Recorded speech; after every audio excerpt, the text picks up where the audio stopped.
Good day, everyone. Welcome. Thank you for coming. I'm Valerie Fletcher. I'm the Executive Director of the Institute for Human-Centered Design.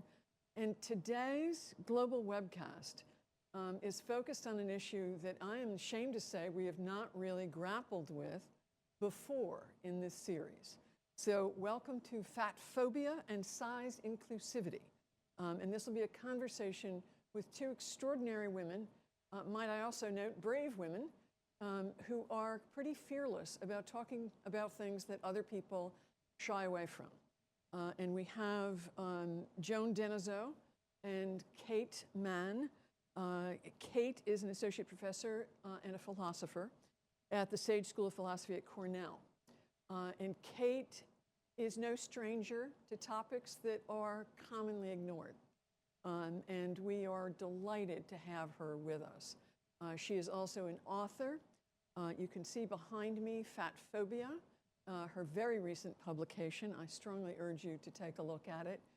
It is a good read, partly because it is full of framing of this issue in fresh ways, but it is also deeply personal, and it is tough to put down.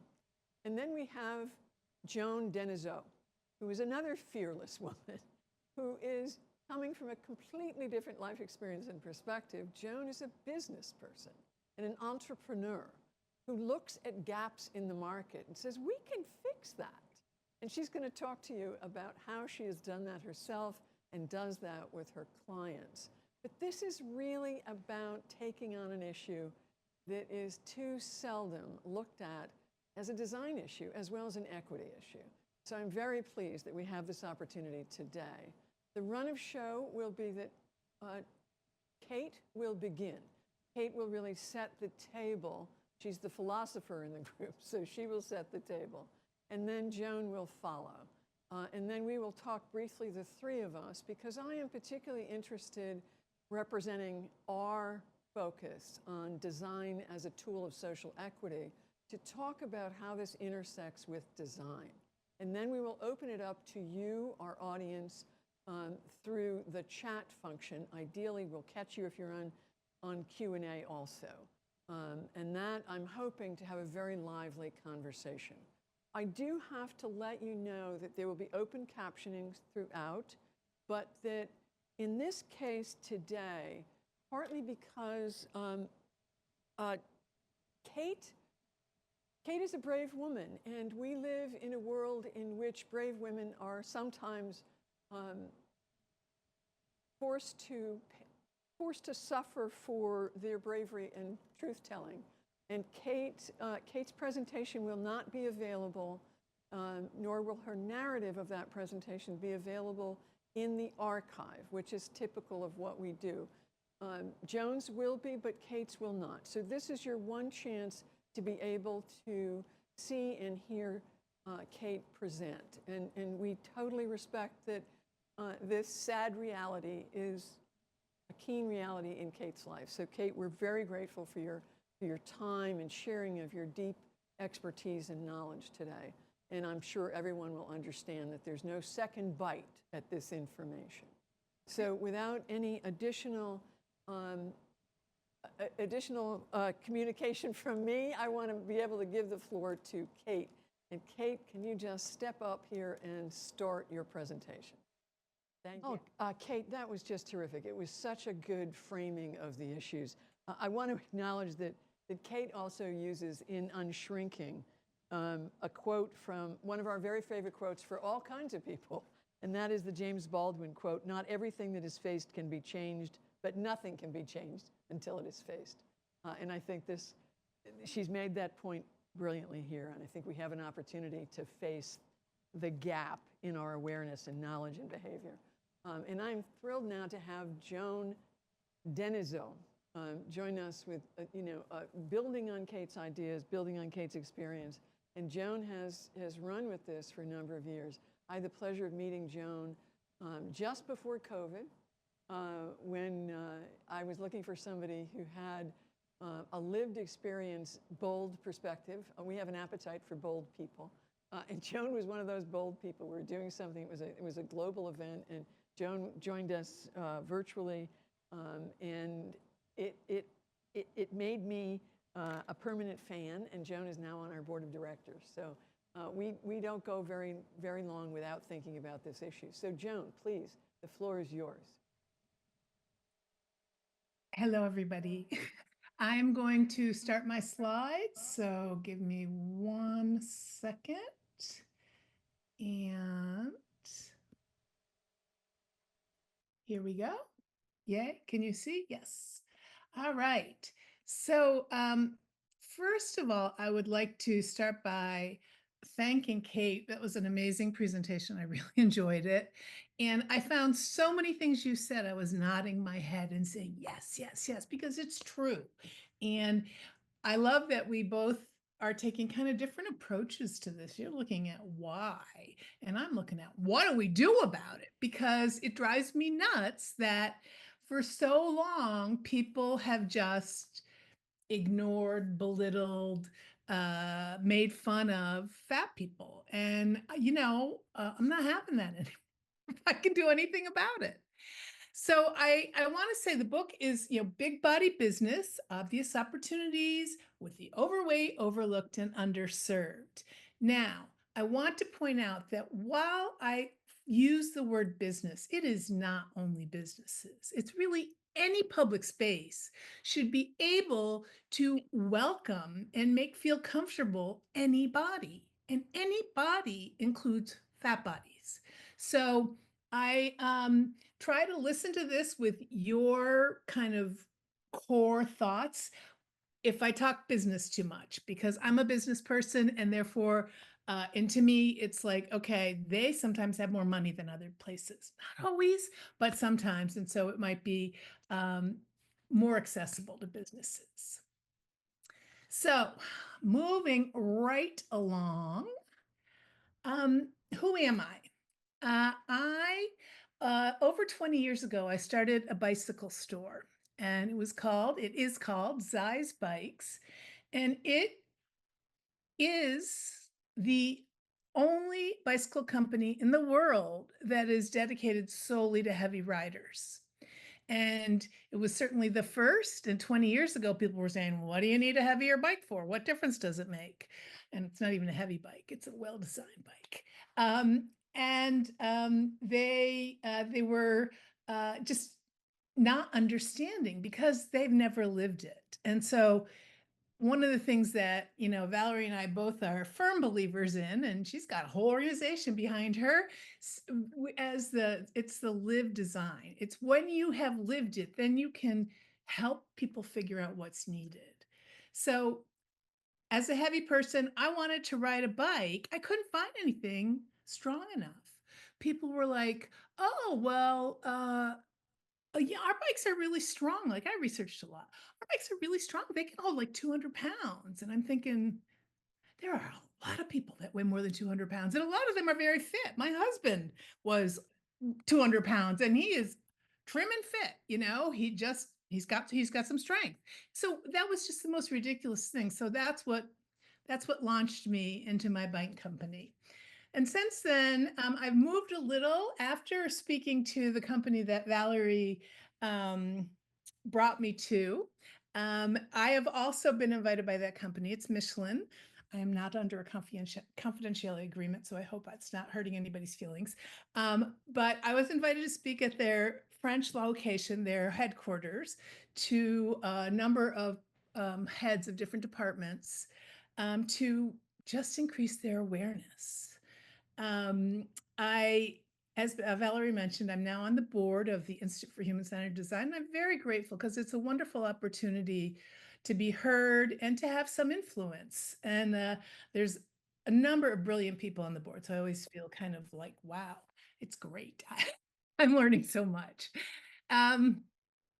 Okay, so that's why I started my company. It was 20 years ago, and I have evolved into being the work with Michelin and other companies, because other companies also have me speak. It made me realize that people aren't talking about this. And there are easy, simple steps that people can do to make their places more size inclusive. And so, I kind of became a pioneer and started doing things because I am so firmly committed to this mission. So, here's our current reality. Businesses want to increase profits, but they ignore a big buying group. So I just want to read you a clip from my book that kind of addresses this and anything you may be silently laughing about, which is I am not a large person, but in spite of cultural norms, I am not a bad or unworthy person. I am simply a large person.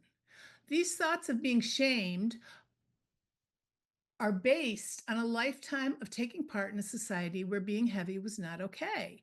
And the person who was heavy was judged for any challenges or suffering they incurred.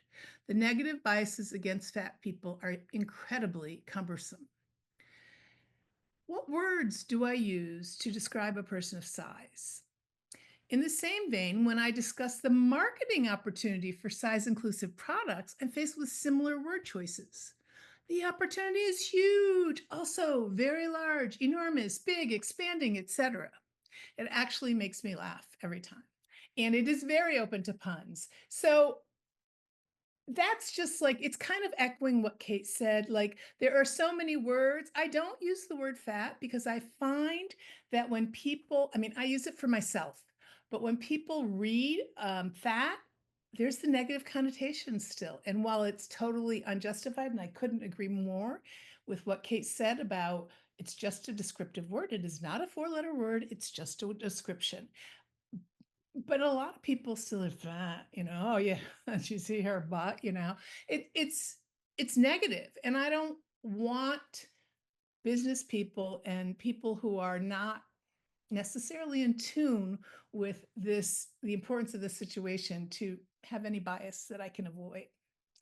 But the whole point of this slide is that we all fit best in a world where we are all welcomed. And that is really what I'm looking for. I'm looking for people of size to be welcomed.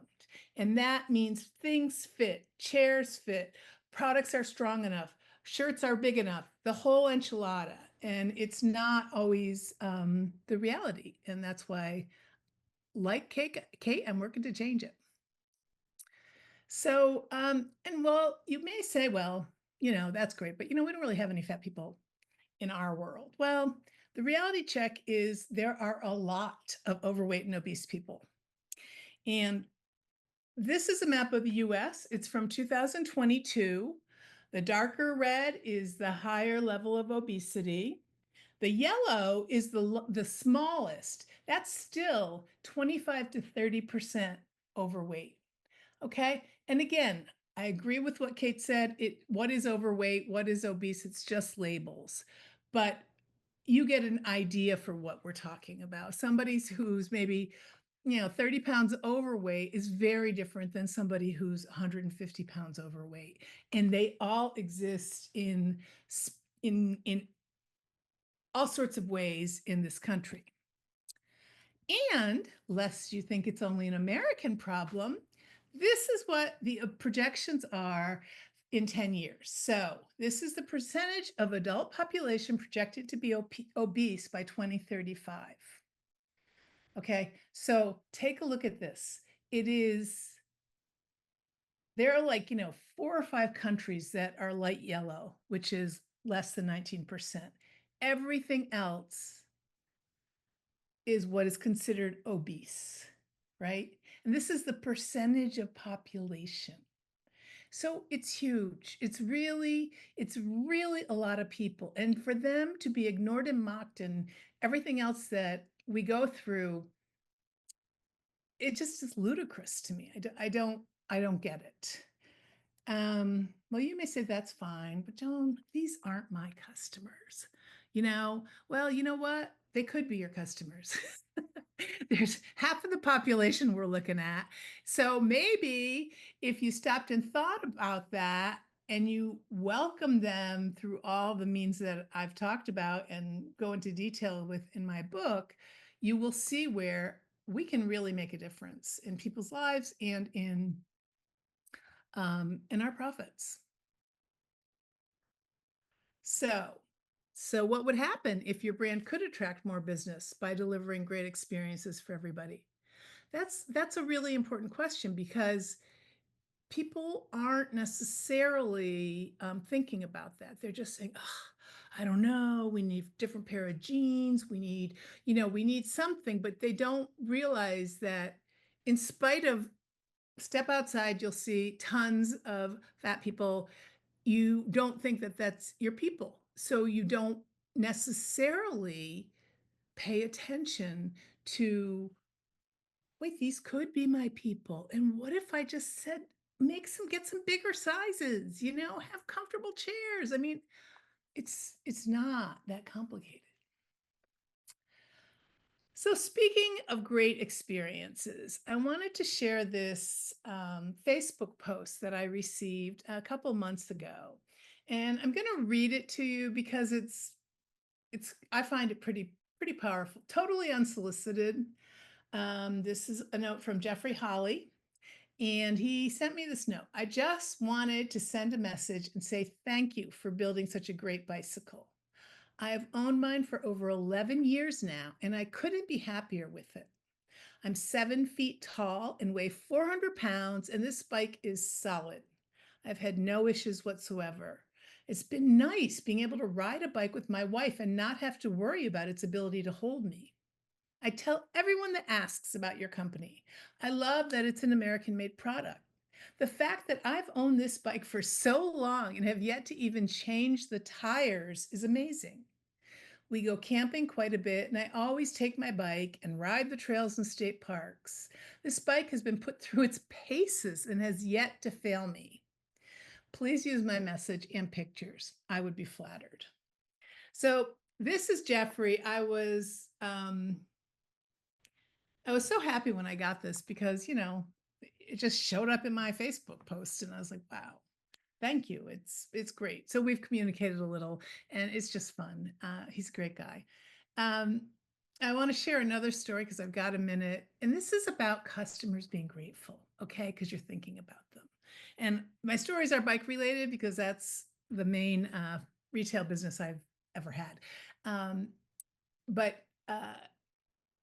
and I don't know, 10 years ago, it was a while ago. This guy called me up and he said, is this Joan? I said, yeah. He goes, listen, my name is Joe or whatever his name was. I don't remember. He said, I was riding my bike in Chicago on the bike path and my bicycle broke. And this guy rides up to me and he says, you need to talk to Joan. She'll fix you up. And he had a ZIZE bike and he just said, that's what happens. Joan knows how to fix it. She is there for us. And so obviously he got himself a great bike and I've never heard from him again. So that's a good story. Um, so I don't think I'm going to read all these things. I'm just going to overview it, but take a minute and read it when you have some time. It will be in the video. But this is why it all matters. And what we all are looking for is just have normal experiences, being able to go shopping and find things in stores. If we're tired because our legs are hurting, we want to be able to sit down in a chair we're not going to afraid that's break or we can't fit into. We want options. We just want to be treated respectfully.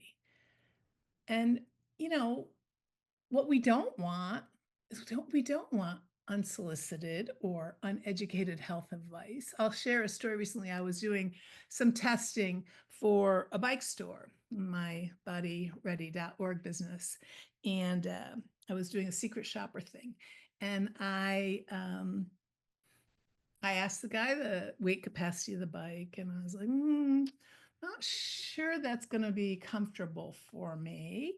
And he said, well, if you start riding, you'll lose weight, which, as Kate pointed out, is pretty much bogus. So I said, well, it's fine unless I ride to the ice cream shop and get an ice cream cone. And he said, yeah, I kind of do that all the time. So, even when they're given the advice, they don't believe it. You don't need oversimplification of any ideas. You don't need to talk about, they shouldn't be talking about, and you don't need to hear about medical stuff. Again, all this is what Kate has highlighted. You shouldn't have to pay more. If you need different materials and it's a more complex process, yes, you might pay slightly more, but it shouldn't be extravagant. One size fits all is a joke. So don't try to sell me one size fits all. You don't need their shame, their judgment, and you don't want to feel unwelcome. So it's pretty simple. Just treat them like you treat your best customers, right? So again, what I do is I highlight those user experts because I think that is key. I got another quote from my book, which is heavy customers may end up shopping with you, but they're not happy about it. You'll end up with a reluctant customer who will certainly spread the word that your products or services aren't up to par, and you will lose the potential of being discovered in the large size customer arena. So true. So true. I was talking to a friend and she told me she went shopping for some clothes. She's a teacher. And she said, they threw me upstairs to the way back of the store before I could even find the clothes. And then there was like nothing. And I ended up with a couple shirts because I desperately needed them, but I really didn't like them. And I was so annoyed. This was when I was writing my book. I said, I'm never going to that store again. I'm like, I won't. I will not go in there. And yes, it's a reaction. It's perhaps an overreaction, but I believe we need to support each other. And if people are not being intentional and trying to help you, then they're not on our side. Um, there are many things you can do that are easy fixes. When Kate was running through the things you could do, one of the things you said is like, just put some chairs without arms. So simple. It doesn't have to be big, expensive solutions, it's as simple as this. This is a picture, this picture of me, and it was taken from a couple years ago. And I am very fortunate in that my husband, who is French, inherited a home that we live in the summer in France. So this is outside at our home. And when I got there, all the chairs were like the white one, every chair. And it stressed me out so much because even without sitting in it, I'm like, I won't fit. And if I fit, I get stuck. And I was just really, really anxious about it. And then once we took over the house, because when his mom died and it became ours, we went shopping and I bought a few of the blue chairs, which are amazing. They're both inexpensive chairs that are for outside. They're pretty strong. I've never had any problems with either of them, but I'm more concerned about the blue one. But it's just a simple matter of being thoughtful. If you're responsible for selling outdoor chairs, get some without arms. If you have a theater and all the seats are close together, get some without arms that you can have so when people need them, you can offer them.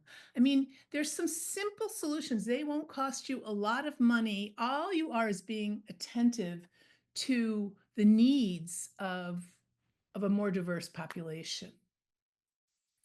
So the reality is that by choosing to address the plus size people's challenges, your businesses, your organizations are leading the way as both social and economic heroes, because you will get more business. It's that simple. That's half the population that can't go to you. And so, a question that I ask people when I'm talking to them about whether or not they need some help is like, what could you make that's stronger, wider, better support so that you can also grow from the incredible needs that this population is experiencing and people aren't really paying attention to. So we discovered that when we challenged traditional thinking by having a bike company that built bikes up to that would hold up to 550 pounds and being a huge success, that we changed lives. And by making these changes, you can and do make a real difference in people's lives. And some of the changes that are more emotional or spiritual are, we created joy for people. They were riding a bike for the first time in 15 years, right? We help ease shame and guilt. We make people smile, and we encourage positive interactions because there's more joy and happiness in their lives. And what's interesting is it has also been tested and shown that physically, when you have more joy and happiness and contentment in your life, you get lower heart rates, you have improved stamina, you reduce stress, you help people sleep better. I mean, there is a direct correlation, that body mind thing. It's a direct correlation. So by redefining the norms, what we're doing is we are making a significant difference in businesses and organizations' profit margins, and even more importantly, in people's lives, which I think is pretty awesome. So, a key point to remember is by providing dignity to everyone, you've put yourself and your company far ahead of others. And that's a huge thing. And I know right now we're in a political situation that's kind of interesting, but we can still choose to move forward. And whether it's in ways that we feel like we'll be supported by certain organizations or not, we can still move forward. We can still make people welcome and help create things that are stable and help them have success. So thank you for your time. And Valerie, I guess I'm going to turn it back to you. Thank you, Joan. And thank you for making it perfectly clear that part of what makes you successful is your enthusiasm. that you give people a sense that this is not only possible, but you really want to do this. So we're going to bring Kate. Kate is on with us again, and we're going to just start the dialogue, an expanded dialogue with Kate and Joan, sort of going back to what I referenced up front, which is IHCD is really driven by our mission of the role of design in social equity. And it's the design of everything. So it's the physical environment, it's information, communication, policy, and attitude. Obviously, one of the things that we, without ever using the word attitude, clearly got to today is that attitude is one of the biggest barriers to people of size. And I think, that's something that let's keep that in the margins. Is something we want to talk about all the time. But part of what I'm curious about is really looking at something that we encounter frequently. So we are mission-driven consultants in design. And so we work with clients across the country and the world in all different environments. And we are very aware of how rare it is for people to have a seamless experience, to have a sense that we're so glad you're here, we were waiting for you, which is, and that's true for many people with disabilities. That is a rare opportunity that you feel like people have been waiting for you. So let's start with sort of very generic thing. Can you talk to me about transportation to start? So we do a lot of work in public transit. We all know that Americans are the most addicted people to cars in the world. Michelin is one of your clients, Joan, and we both know them, and they are the big tire people in the world. But it's cars, it's public transit, it's buses, it's trains, it's subway cars, and it is, of course, also air. So would each of you take a minute and just respond to any reflections on something that makes or breaks our days and makes or breaks certainly our business trips and our trips for pleasure? What have you found? Kate, do you want to go first, or shall I jump? Sure, I'd be happy to. So I think And thank you so much, Valerie, for that excellent question. So obviously, I'm more of a diagnostician person, and Joan is the solutions person. But I just want to mention, one simple policy that is very effective and is really quite popular with larger people is that of Southwest Airlines that just allows you to book two seats and then uh, typically um, you can either get reimbursed or in some cases you can book the seat up front without any additional cost, which would obviously be the better solution. But that is just one airline that has taken the responsibility to accommodate everybody seriously, and their customer of size policy means that they have an incredibly loyal following with people who are larger because you won't be charged for an additional seat and you also won't be hassled, harassed, or subject to the kinds of really harrowing stories of discrimination on airlines that you can read the words of Aubrey Gordon. And this is also something which they recently discussed on an episode with uh, uh, Ron. I'm actually blanking on his last name. Because he just goes by Big Ron, who is an NPR stalwart and who has the wonderful podcast Wait for It. And there's a recent episode that talks about his experience as a large man, um, feeling so uncomfortable, not just physically, but socially on airlines, where he felt surveilled and like he was going to be asked to leave potentially, and that has happened to many passengers who are actually frog marched off the airplane rather than being accommodated. So I think it is partly material access and just a policy as simple as you can book an extra seat if your body needs it, but it's also, I do think it comes down to that question too that Valerie mentioned of the ethos, the attitudes of a particular company are also important.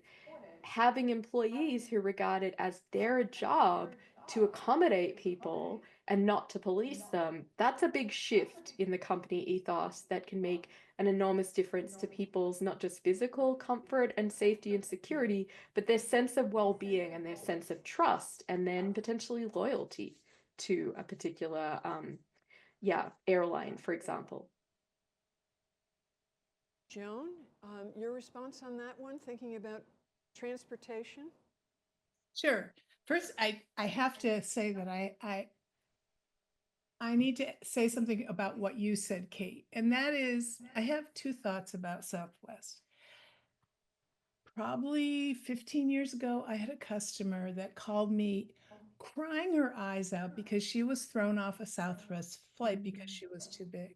So Southwest did change its tune, but they hurt so many people before Mhm. they did it. They did change its tune, and I'm glad. I'm proud of them for doing that. But there are also many other airlines that will do that. I have asked, and I'm Mhm. too cheap to pay for two seats. So I travel with my husband and like he gets to have lots of me. But it's I don't want to pay for two seats. However, many places will say that just you can buy a second seat. If the plane has an extra seat, you'll get your money back. It's the exact same policy. They just don't get the press that Southwest does. So because Southwest had a nasty streak, I'm a little a little overprotective. Um, I also, in my book, there's a chapter, and it's called A Day in the Life.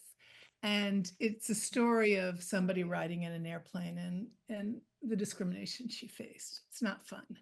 But Valerie, I know the transportation that you often refer to is not just planes, because living in a city, there's day-to-day transportation, and many people with disabilities and handicaps do live in cities, including many heavy people. So on that note, I have definitely, I also address that in my book. And again, I give kind of a, uh, I used to be a chef. So I think like a sprinkling of powdered sugar over the dessert. Like I don't go into deep detail, but I do say, it's great. Like if a bus company says, we're making our street seats stronger. So now their seats can hold like 500 pounds. That's great.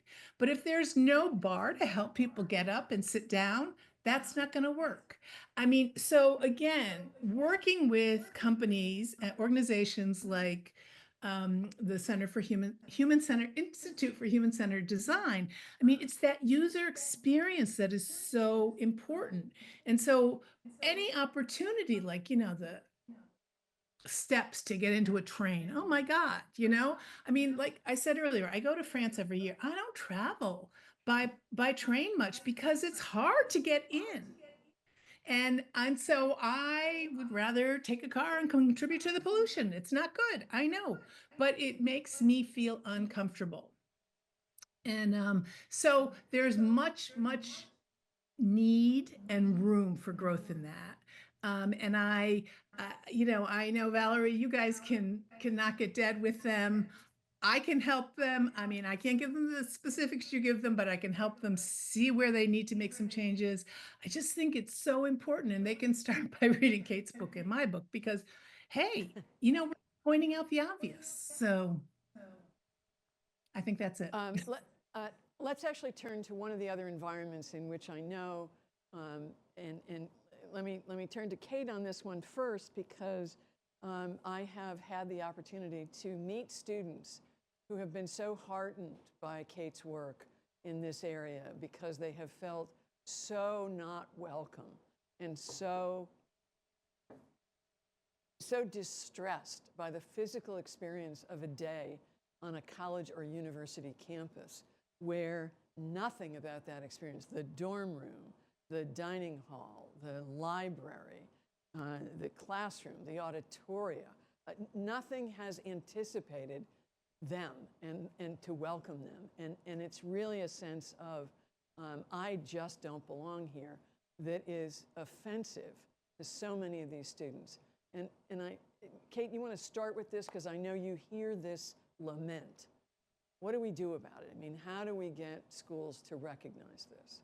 Yeah, I mean, obviously DEI is, to put it mildly, like on the decline, on the wane in universities as we speak, in ways that I am mourning under the Trump administration. But behind the scenes, I'm happy to report that um, we are still thinking just as seriously about diversity, equity, and inclusion in a way that is of course, has to be in strict conformity with, the SCOTUS rulings and so on. And one dimension of inclusion that is just often not included in that conversation is, yeah, simply having a classroom that is accessible to all body sizes. I mean, I remember when I was a TA at Harvard, I would have to get to the classroom 45 minutes early to try to get one of the seats that had a more generous distance between the chair and the fixed height bench that you would have to kind of squeeze your body between. And I was and remain a small fat person. The classroom simply would not have been an option for someone who was even a mid-fat person, because in the parlance of fat activism, it goes small fat, mid-fat, large fat, infini-fat to reflect different levels of privilege and access. And I mean, yeah, I had a conversation with a friend of mine recently who is a sociologist, and I said, look, am I just asking for too much? Is this is this just pie in the sky? And it's like, no, this is actually oftentimes rather simple. Chairs without arms, benches that don't assume the way in which someone will navigate the space and don't make an assumption about their body size, but are adjustable, for example. Having some benches. I mean, this is just it's all kind of very straightforward adjustments that you can make. And there is no good reason, certainly no good financial reason, why universities can't do this. It is just a sort of limited, and just as you said, Valerie, just now, offensive, limited imagination about what the body can be. I mean, Joan's standard for the bikes is the gold standard. Any piece of equipment, any space should be accessible to people with bodies, up to 500, 550 pounds, because bodies get that big. and we shouldn't be designing a world that is materially exclusive. So I really applaud that effort, and I do think that these efforts are both fundamental and they're also often not rocket science. My sociologist friend, to finish the anecdote, said, "You're not asking for open borders or, measures that, while I support, would be tricky to implement successfully. Just chairs without arms, benches, not narrow fixed desk benches that are unadjustable. This is simple, cheap stuff in the scheme of things." Before we turn over to our wonderful audience, I want to turn to something that is too often experienced as "you're not welcome here," and that is the ways that we choose to spend our time, our discretionary time, whether that is museums, performing arts environments, or arenas. And tell me about your experience with those kinds of places. Let's pick it apart a little bit. So let's start with one of our favorite kinds of clients, your experience with museums. Have you had experiences with museums that felt like, gee, nobody knew I was coming? Yes. Joan, do you want to? Yeah, I'll go ahead. I definitely have had those experiences. Actually, I rarely go to museums anymore for those very reasons. And mostly it's because there's so much standing and walking. And they're not places to sit and contemplate the work of art or whatever it is you're studying, the display. It's proven to me that it really it's almost like biased towards the highly mobile population. Now, there are more and more places that are starting to put like a bench. Um, and I recently visited the Met in New York, and I ordered a wheelchair. I got a wheelchair, and my husband pushed me around because I could not walk through that museum. And while that is fine, and but I would have liked to walk, but I knew I couldn't make it. And so I said, that's one way of dealing it. But if you don't have a husband or a friend who's willing to push you around, then you're also not going to be in great shape. And there's no need for it to be like that. I heard this story, I read this story once, and I don't remember exactly where it came from, but somebody was, oh, I know. There's a site on a group on Facebook, and it's called Friendly Like Me. And people talk about seating experiences they have. And they warn people, don't go here, I couldn't fit, or, whatever. They tell you what to be careful of, what to watch out for, and also places that have welcomed them have been great. So it's actually a pretty useful site. But one person said that she sat down in their regular seats and it was tight, but she could fit in. And this usher came up to her and said, "Would you like to sit? There's some seats back here that are more comfortable. There's no arms and you can have a little more space." I mean, to have somebody be thoughtful and say, "Hey, we can help you make this better." Right? It wasn't discriminatory. It wasn't like, "Hey, buddy, move, you're too big." It's like, "We can help you. This is uncomfortable." And so to me, that's a key, because even if you don't have a million things, you can say, "Oh, here, let me get something. I have this chair. You can, I'll bring it around when you go to the next place." I mean, there are ways to make it without being huge expenses, and making steps. And as people know that you are open and available and are willing to work with them, I'll tell you, Friendly Like Me tells you about it. And people talk. So that's One my last, yeah. Go ahead, one last question for both of you. One of the things that we as an organization touch on frequently is toilet rooms, because those are places that really define equitable experiences. And today we have one of our colleagues in Tokyo who is one of our great allies in this quest for toilet rooms to be places where people can actually compose themselves, affirm themselves. What is your experience with toilet rooms? And we're talking public toilet rooms, whether that's in a restaurant or in an arena or in a train station or an airport. Toilet rooms. Are toilet rooms something that you've encountered as an issue? They are just too small. They're just too small. And I say that as someone who, again, is on the small end of the fat spectrum. And I am constantly aware that, I mean, this is not an accessible space for parents with young children. This is not an accessible space, obviously, for someone who has mobility aids, such as a cane or a walking frame. You know, we don't just have to think about wheelchair users, although they are, of course, super important. We can't only think about those mobility aids. We also have to think about a range of them. And yeah, the navigable space, the space we leave between the passages is hugely important, along with people are afraid to use a toilet that may not bear their weight. And just as hopefully we're all thinking about this era of attacks on trans inclusive spaces, like how mean, how ungenerous that we don't have, just as you said, Valerie, like a place where people can feel affirmed, compose themselves, take care of bodily needs in a way that is humane, welcoming. I really, I don't want to live in a world that doesn't have, yeah, a good size and thoughtfully designed, and affirming to all human beings space to use the restroom. And yeah, it's a huge problem. They're just too small. I Thank you. agree. Joan? Hey, yeah, sorry, I just jump in. I don't wait for you, Valerie. I'm sorry. No, fine. Yeah. I agree with what you said.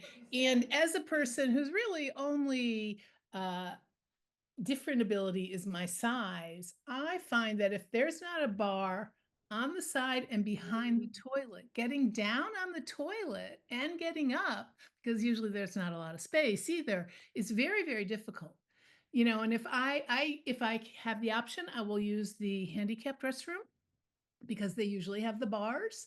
But a lot of times if they don't, I've literally had to like push the sides of those little mini stalls to kind of get stand up. I mean, that's ridiculous. I mean, I am an able-bodied woman. I'm just a big woman, right? So it's a big deal, and I always am on the lookout for that. I That's one of the things I definitely assess when I do shopping assessments, and it's very, very important. Also, the cleanliness, because a lot of these public places are gross and they need to be kept clean. And I think that that is important. Nat, I saw your very first post, and what I know about Tokyo is, or about Japan, is they're awesome with clean bathrooms and uh, keeping things clean and sanitized, and that's terrific. I mean, that's something we could all aspire to.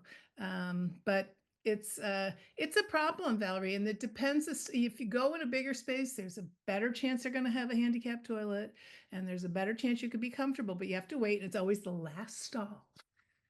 Why? I don't know, but it is. So, you know, you make do, but it's not ideal. Who Nobody asked to use their expert on that. Nobody asked. So, Thank you both. We're going to open this up to our audience now. And we've got lots of people who have questions and want to comment, asking for guidance. One person, an anonymous person, is saying, other than larger chairs with no arms and equipment that is better rated to manage larger bodies, what design elements are necessary to make our spaces more accessible? I mean, you both mentioned chairs a lot, and we talk a lot about chairs also. And part of it is not just the design of those chairs, but the frequency of the availability of chairs in all kinds of spaces. Places to sit, whether they're chairs or benches. Any additional thoughts beyond that? Let's think in terms of things like healthcare environments. You know, there's an assault on the senses for many of us in healthcare environments. What about big people? Yeah, I mean, There are even now some something requirements, but they're, you know, those are tough places. Thoughts on that? definitely. I mean, I mean, something as simple as a gown that fits your body, a towel that fits your body, if it's, you know, a spa or there's towels that are, available to the public. Um, you also have to think about, obviously, the medical equipment that is needed in a healthcare setting specifically. I mentioned the example that's often missed of, every pharmacy should have needles that are suitable for giving a vaccine to a larger person so that it can go properly into the muscle of the arm, say, and not end up being an ineffective vaccine because it's a superficial injection site. Um, but, beyond the medical system where I had a list of all of the various, tables, CT scan machines, all of these pieces of equipment should have higher weight limits. I also think just generally for any kind of setting where people will be moving around, not only places to sit, but real attention to how wide navigable space is. Because a really common cost saving measure, especially, think about New York City restaurants, it's to increase the number of tables and make passageways really, really teeny tiny so that you can cram more people in. That is not friendly for, frankly, anybody, but it's especially not friendly for those of us with larger bodies. Like when I was larger than I am now, I began to dread just having to go to a restaurant in the city and risk, knocking over someone's glass of champagne because, my body just takes up a certain amount of size. It needs navigable spaces to be humane. And I think that, again, cost saving measures are the enemy here. And so is just like having a sort of picture of a body as conforming to an archetype of thinness, which, yeah, is neither accurate nor inclusive.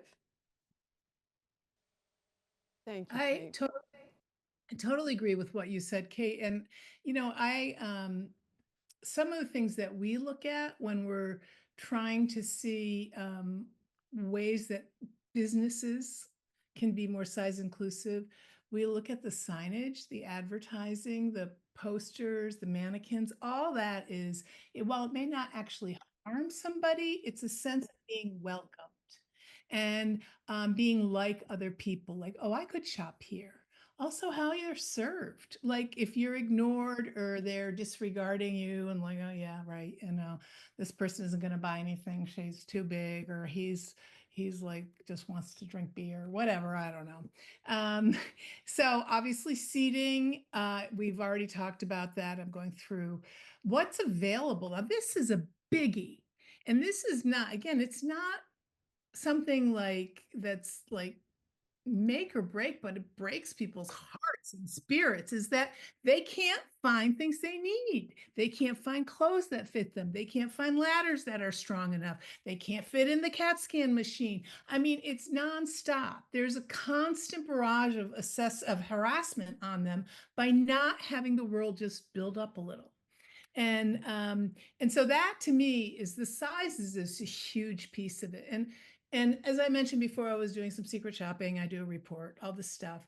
And it's really hard to find manufacturers that will make things bigger and better.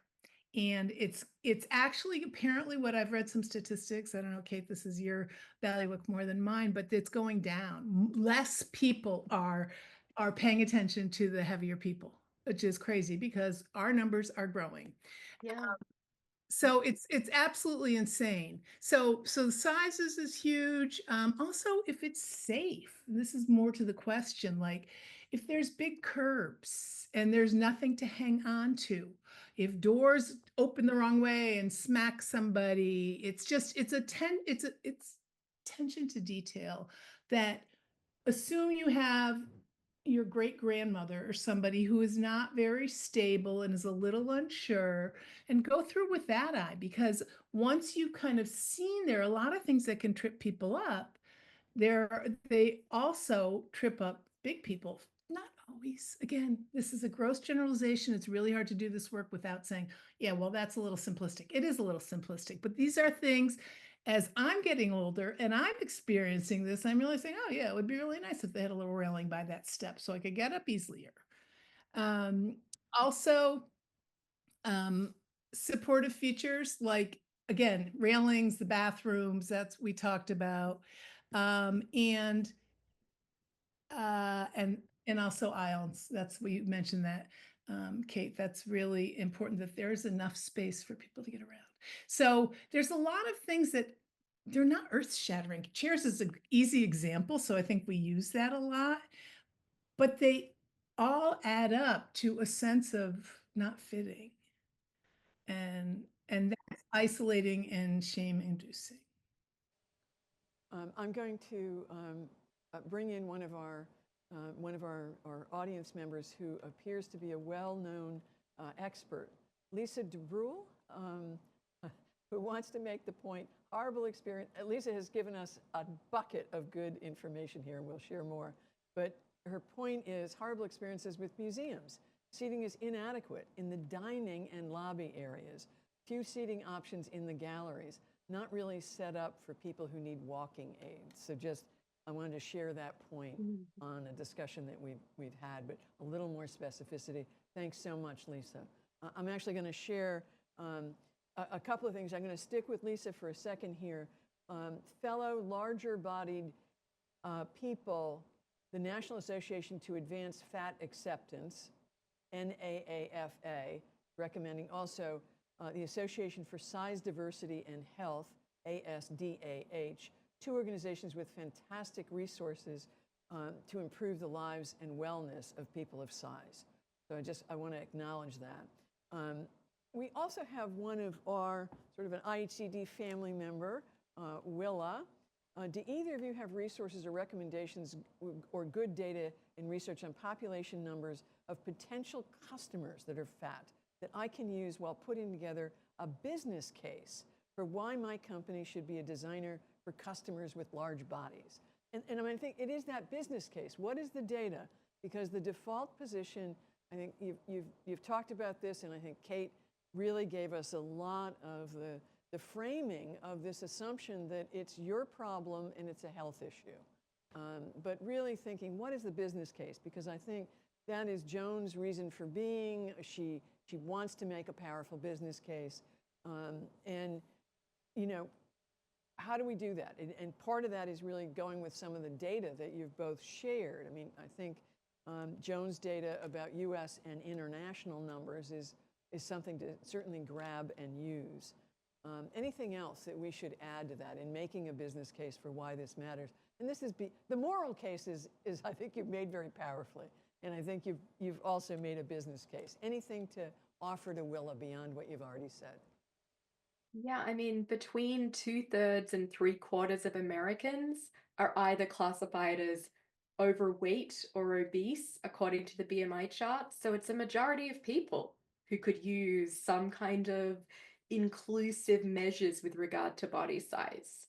So it's a very big portion of the population, and exactly as Joan said, it's a growing segment of the population, despite the fact that it's a form of bias, that there is some evidence that we are actually becoming explicitly biased against fat people, that progress on that issue is the slowest of any form of bias, and it is a form of implicit bias, the only form that Harvard researchers studied that was actually on the rise, at least when they looked at this about 8 years ago.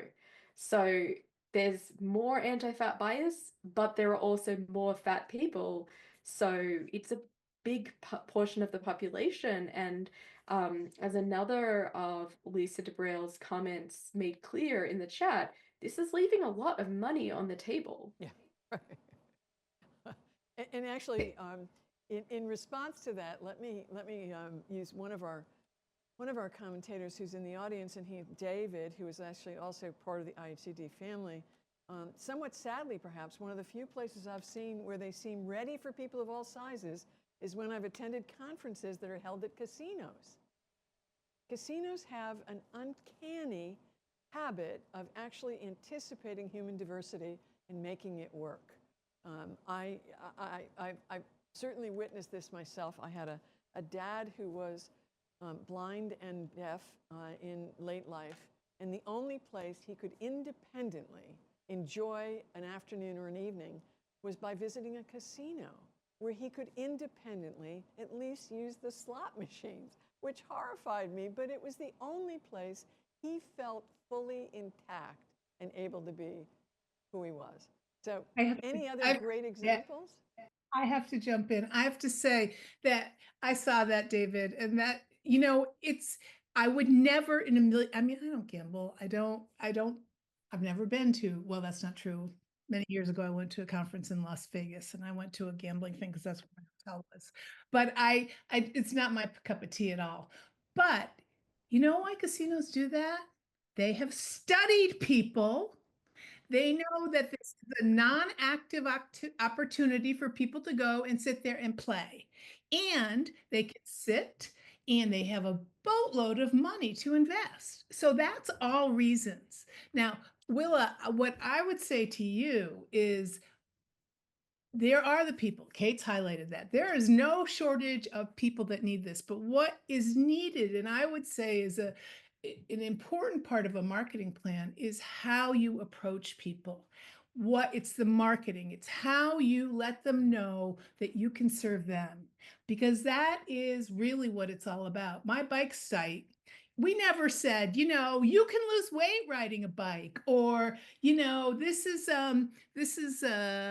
great for all you fatties. I mean, no, all we talked about, our main thing was just finding joy. That was it. We'd say the weight limit of the bike, and that's all we talked about for it, because it's none of our damn business. And if people want to share that with us, that's great. But we're not asking. We don't care. And what we did is we focused on people finding joy.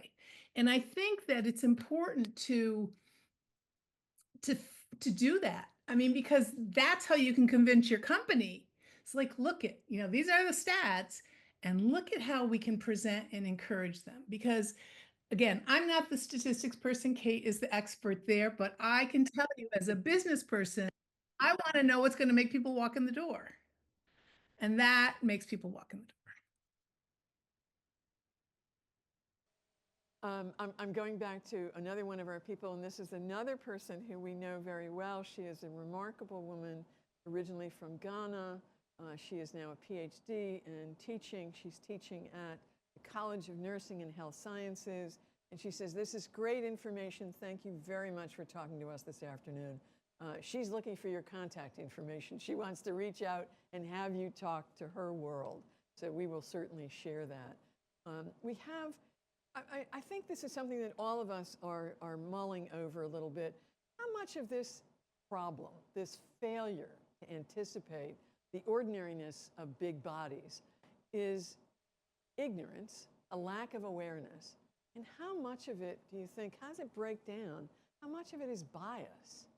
And I think, Kate on fat phobia is clearly saying a good bit of it is bias. What do you think? Yeah. And in a way, I mean, it is a good question and an interesting empirical question that I don't know the answer to what extent in people's minds, if they have an size exclusive space, for example, did they not anticipate, and to what extent did they not care, despite anticipating that larger people might be excluded? But in a way, I also tend to come back to the perspective of the target or victim of the discrimination. And from our perspective, I think it often doesn't matter because the result is the same.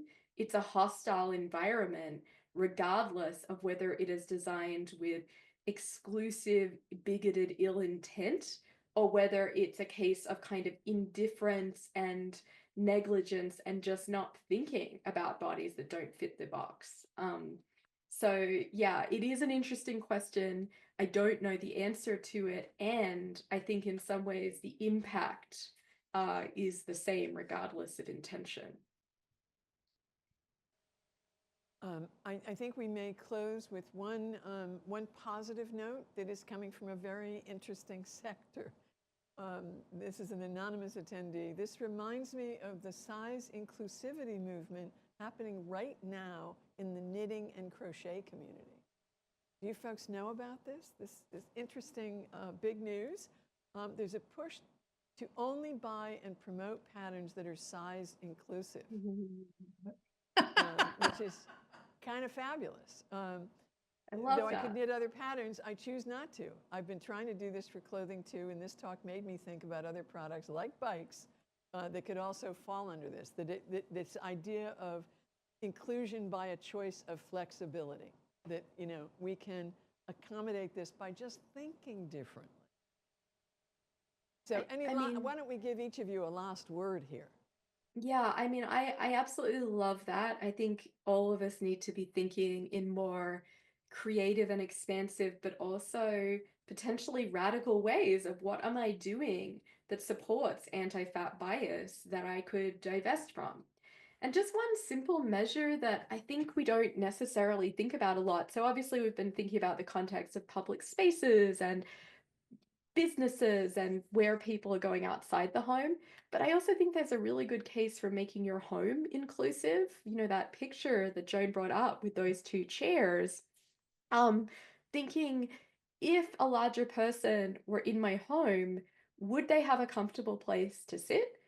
Do they literally have a place at my table, or do I have tiny little rickety dining room chairs that, might be lovely antiques, but they also very clearly announce to anyone who sits on them, do not be above a certain size or else you're going to regret it. So I think we can also think inclusively about, are our homes welcoming spaces for people of all body sizes, all ethnicities, all skin tones, all gender expressions? And is that reflected in the way that I've designed my space? I had a friend come over just the other day and they said, wow, it's really nice to be at your dining table because you have generously sized chairs. Just a little thing, but yeah, it makes a difference. Yeah, that was great, Kate. That's totally true. I have stories about those outdoor chairs at my daughter's, who still has them, and I have to bring my own chair. But I wanted to say something, Val, about what you said before, which is, attitude. I think you're right, Kate, that at some point we just don't care, but I think it hurts our soul. It hurts our feelings.